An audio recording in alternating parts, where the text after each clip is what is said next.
Peringottukara സിറാഫിക് convent girls ഹൈസ്കൂളിലെ വാർഷികവും വിരമിക്കുന്ന അധ്യാപകർക്കുള്ള യാത്രയയപ്പും നടത്തി.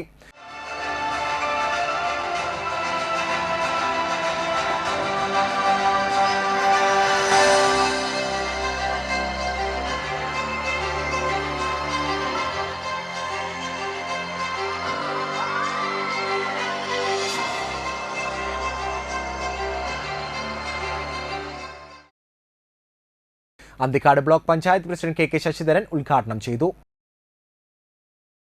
2022-23 അധ്യയന വർഷത്തിൽ ഈ സ്കൂളിൽ മാത്രമല്ല നമ്മുടെ സംസ്ഥാനത്തും ജില്ലക്കകത്ത് ഉന്നത വിജയം കരസ്ഥമാക്കാൻ സാധിച്ചു എന്നുള്ളത് വളരെയേറെ സന്തോഷകരമായിട്ടുള്ള കാര്യമാണ്. ശിഷ്യ നമ്മുടെ ഈ ബ്ലോക്ക് പഞ്ചായത്തിൻ്റെ പരിധിയിൽ വരുന്ന മുഴുവൻ സ്കൂളിലും നമുക്ക് മുഴുവൻ വിദ്യാർത്ഥികൾക്കും ജയിക്കാനും അതിൻ്റെ ഭാഗമായിക്കൊണ്ട് തന്നെ നല്ല മെച്ചപ്പെട്ട രീതിയിലുള്ള A+ഉം ഉന്നത വിദ്യാഭ്യാസം നേടാൻ ആവശ്യമായ രീതിയിലുള്ള സാഹചര്യങ്ങളും നമുക്ക് ഉണ്ടാകാൻ കഴിഞ്ഞു എന്നുള്ളത് വളരെയേറെ സന്തോഷകരമായിട്ടുള്ള കാര്യമാണ്. നമ്മുടെ വിദ്യാഭ്യാസ മേഖലയിൽ അക്കാദമിക് തലത്തിൽ മാത്രമല്ല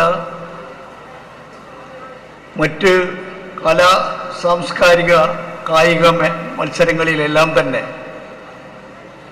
വലിയ തോതിലുള്ള മികവ് പുലർത്താൻ കഴിയാവുന്ന രീതിയിലുള്ള പ്രവർത്തനങ്ങളാണ് പൊതുവെ വിദ്യാഭ്യാസ മേഖലയിൽ ഇപ്പോൾ നടത്തിക്കൊണ്ടിരിക്കുന്നത്. താനി ഗ്രാമപഞ്ചായത്ത് പ്രസിഡന്റ് ശുഭ സുരേഷ് അധ്യക്ഷത വഹിച്ചു. എഴുത്തുകാരനും തൃശൂർ ക്രൈംബ്രാഞ്ച് DYSPയുമായ സുരേന്ദ്രൻ മങ്ങാട്ട് മുഖ്യാതിഥിയായിരുന്നു. പ്രധാനാധ്യാപിക in charge sister Tessin Joseph report അവതരിപ്പിച്ചു. വിരമിക്കുന്ന അധ്യാപകരായ സിസ്റ്റർ ടെസി മരിയ, സിസ്റ്റർ ജൂലിയ, ആനിസ് ജോസഫ് എന്നിവരുടെ ഫോട്ടോ അനാച്ഛാദനം Thrissur Assisi province educational councillor sister Philojees നിർവഹിച്ചു. പെരിങ്ങോട്ടുകര സെന്റ് മേരീസ് പള്ളി വികാരി ഫാദർ ജോൺ മൂലൻ മുഖ്യ സന്ദേശം നൽകി. റിട്ടയർഡ് DD മദനമോഹനൻ പഠന മികവ് പുരസ്കാരവും Thrissur Assisi province corporate manager sister Rani Kurian പ്രതിഭാധരണവും നിർവഹിച്ചു. MPTA പ്രസിഡന്റ് കീർത്തി സ്റ്റാൻലി ഉപഹാര സമർപ്പണവും നടത്തി. PTA president KS Santhosh, Sheeja Sadanandan, MP Sajeevan, sister Jean Agnes, Jofina Jose, Caroline Rose, Johns MP, Binoy എന്നിവർ സംസാരിച്ചു. വിരമിച്ച അധ്യാപകർ മറുപടി പ്രസംഗം നടത്തി. തുടർന്ന് കുട്ടികളുടെ വിവിധ കലാപരിപാടികളും അരങ്ങേറി.